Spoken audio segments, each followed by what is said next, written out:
Target, terza puntata di questa serie, per scoprire in lungo, in largo, in basso e molto in alto la magnifica Terra delle Tre Cime, Auronzo di Cadore e le vicine località di Lozzo, Vigo Laggio, Lorenzago di Cadore.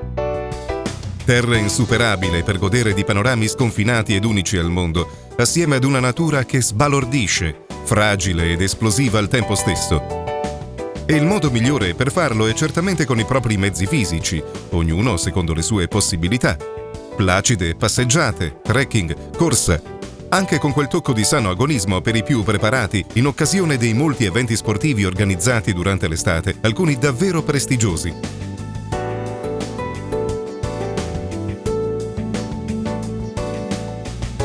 E poi ascensioni su vie ferrate o arrampicate su roccia, sempre per i più preparati. Ogni esperienza offre emozioni irripetibili, specialmente al cospetto delle Tre Cime di Lavaredo, dei Cadini, del Paterno, Cima 12 e tante altre cime maestose e affascinanti. È questa l'area in assoluto più suggestiva e rappresentativa delle Dolomiti, patrimonio dell'UNESCO. E se volete vivere più a fondo l'esperienza tra queste montagne, ma non avete le opportune conoscenze, sono sempre al vostro servizio delle guide professionalmente preparate. Faccio parte delle guide Edelweiss, è un gruppo di guide che opera principalmente nel comune di Auronzo e Misurina. Noi siamo sempre reperibili al consorzio turistico di Auronzo dalle 5 alle 7 di ogni giorno e diamo informazioni ai clienti, ai turisti per i sentieri, per le vie ferrate e per le arrampicate in generale. Oltre a questo noi organizziamo i corsi rocce per bambini, per adulti, e siamo sempre disponibili per le arrampicate e per qualsiasi consigli sui rifugi, sulle riperibilità, le condizioni meteo. Ci sono dei programmi ben definiti in base anche alle previsioni del tempo che sono basilari. Organizziamo le vie ferrate e principalmente d'estate lungo i sentieri storici. C'è molto flusso in questa parte di sentieri che sono stati attrezzati dalla comunità europea e rimessi a posto dalle guide alpine.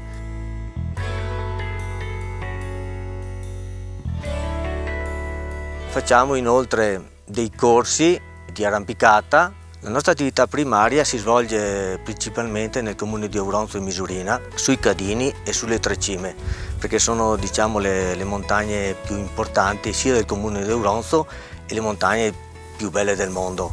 Praticamente è un po' la Tour Eiffel delle Dolomiti. Sia d'inverno che d'estate noi portiamo clienti su questi sentieri, sulle vie ferrate e sulle vie normali. Nel comune di Auronzo c'è da considerare che ogni anno, la prima domenica di agosto, si svolge la camminata Poesie e Rifugi, che è un'amministrazione ormai che è da tanti anni che si svolge, che ha un grandissimo successo, si arriva quasi a 900.000 concorrenti. È una manifestazione che parte da Misurina e passa ai 6 rifugi più importanti della zona dolomitica, che è il rifugio Auronzo, rifugio Lavaredo, rifugio Locatelli, rifugio Pian di Cengia, scende poi a rifugio Comici per ritornare a salire fino a Forcella Giralba, si scende poi al rifugio Carducci e per la Val Giralba si arriva al centro di Auronzo, il piazzale dello stadio.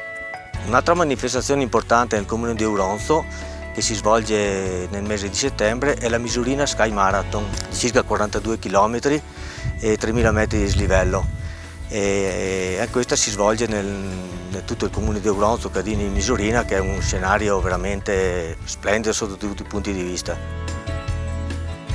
Sempre ad agosto si svolge anche il Festival del Trekking.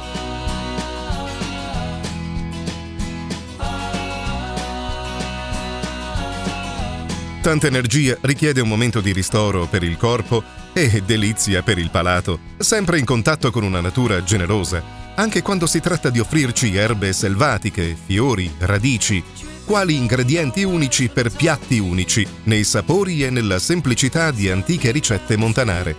Ad Auronzo si svolge ogni anno lo show cooking Tranerba in Fior, l'occasione giusta per un approccio diretto con questi argomenti.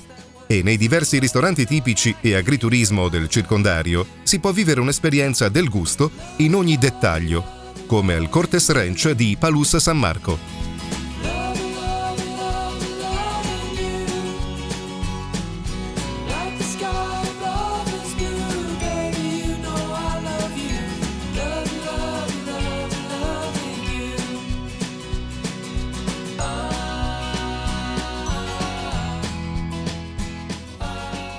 Volevamo presentarvi un piatto tipico delle nostre terre, i casunziei, che affondano le radici nella tradizione locale montana.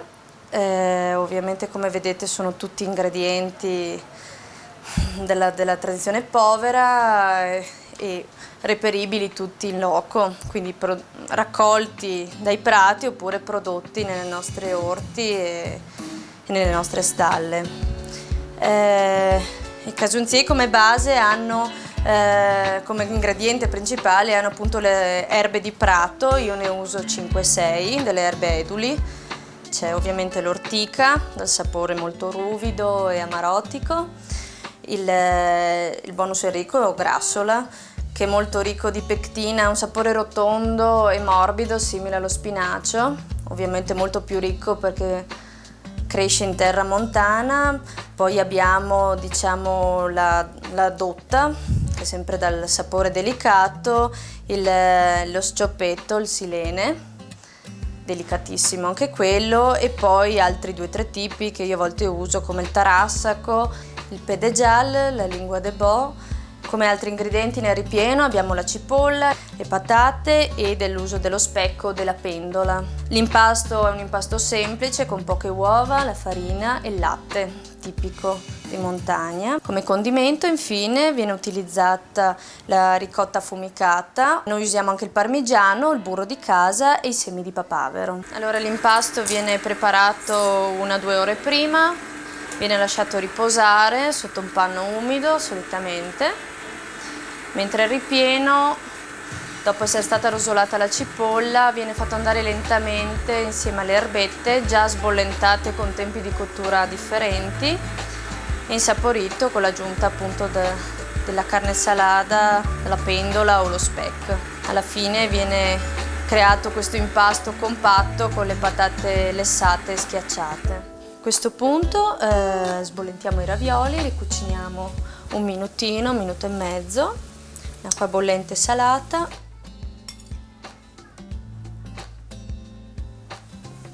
Ecco, li condiamo con della ricotta affumicata di casa, un po' di parmigiano per insaporirli ulteriormente, dei semi di papavero interi e del burro di casa, lasciato leggermente rosolare in maniera che esalti tutti i suoi sapori delle erbe che pascolano le nostre mucche. Ecco il nostro piatto di casunziei fatti con le erbe selvatiche, insieme a tutti gli altri prodotti che realizziamo in casa, dal latte, i formaggi, alle carni dei nostri animali che lavoriamo interamente qui, e le marmellate, le uova. Tutto questo e molto altro ancora, interamente naturale, potrete trovarlo da noi all'Agriturismo Cortes Ranch a Palus San Marco, nel comune di Auronzo di Cadore. Ristoro per il corpo, ristoro per l'anima, come il verde dei prati e dei boschi che circondano Lorenzago di Cadore, nelle Dolomiti d'Oltrepiave, in una serena tranquillità tanto apprezzata anche da ospiti illustri. Ci riferiamo in particolare a 2 papi che hanno scelto questa località per trascorrere alcuni periodi di riposo: Papa Giovanni Paolo II e Papa Benedetto XVI. Nel centro del paese si trova proprio un'esposizione museale dedicata alle presenze papali a Lorenzago e in generale nel Cadore.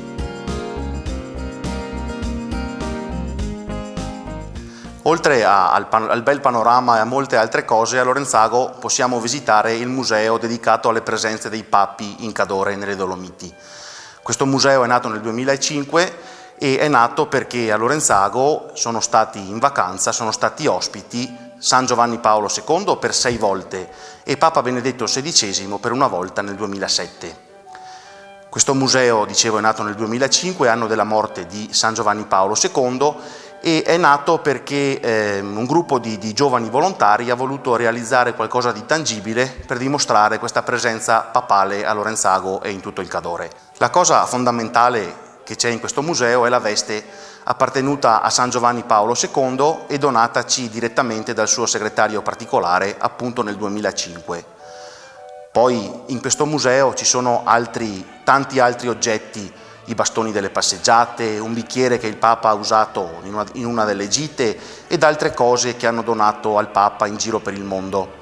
Ma soprattutto ci sono delle foto che ritraggono Giovanni Paolo II e Benedetto XVI in momenti di passeggiate in montagna, in momenti ufficiali e meno ufficiali in Cadore, in provincia di Belluno. Troviamo Domegge ad esempio, troviamo Pieve, troviamo non solo Lorenzago ma vari posti del Cadore dove il Papa è passato, è stato, ha visitato. Per chi volesse fare un percorso anche spirituale di riflessione può partire dalla villetta dove ha soggiornato il Papa percorrendo il sentiero oppure visitando il santuario all'aperto creato lì attorno alla villetta.